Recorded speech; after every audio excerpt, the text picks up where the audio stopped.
البحر كان دايما باب مفتوح وباب خطر. كل موجة كتقول لي ارجع خالد. يما اسمح لي بزاف، ما كنتش عارف شنو كاين وسط البحر. ايما الحبيبه تجي. علاش ما سمعتينيش؟ قطعتي لي الكبده في قلبي يا السلام عليكم اخوان. كما العاده اليوم غادي نخليكم تفرجوا مع واحد المحتوى ديال فيلم قصير اللي كيعبر على المعاناة ديال الشباب في هذه المنطقة. مع الأسف منذ إغلاق المعبر ديال سبتة المنطقة كتعاني بدون وجود أي بديل اقتصادي اللي غيهز الشباب ويحقق الأحلام ديالهم. إخوان ما غادي نكترش عليكم، نتمنى أنكم تشوفوا الفيديو، وكما العادة خليوا تعليق اللي غادي يحفزنا أننا نستمروا في تقديم هذا المحتوى. نتمنى أن إخوان اللي غيشوفوا هذا الفيديو يشاركوه، يعملوا البارطاج. ما تنسوش دعموا الصفحة بالمتابعة ولايك، اشتراك في القناة ديال اليوتيوب والتيك توك. مع الأسف الإخوان الفيديو صراحة ألمني في المونتاج ديالو ولا في القصة ديالو. خليكم أنكم تتبعوا الفيلم اللي هو قصير لكن كيعبر على المعاناة ديال هاد الشباب.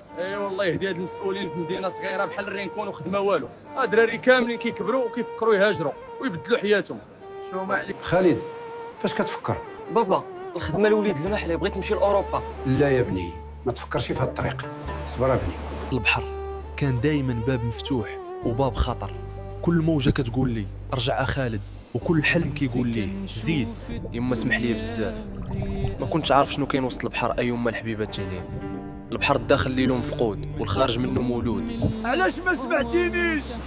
قطعتي لي الكبده في قلبي يا بني، خليتنا ومشيتي يا بني. علاش ما سمعتينيش؟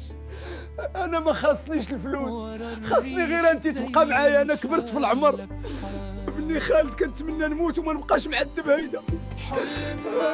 حيت القلب مات، القلب اللي كان عامر بالحياه مشى ومات. هادشي غير حلمته، الحمد لله يا ربي. اش عندك يا خالد؟ ياك لباس؟ الحمد لله الوالد كان غير حلم، كان وعدك نصبر. تفرجتوا ساليتوا. ايوا عطونا البديل السي المسؤول. عينا من المأسي اللي في الاقليم. بركه بغينا حلول واقعيه، بغينا الشغل لولادنا. الازمه جعلتهم يهاجروا بلادنا.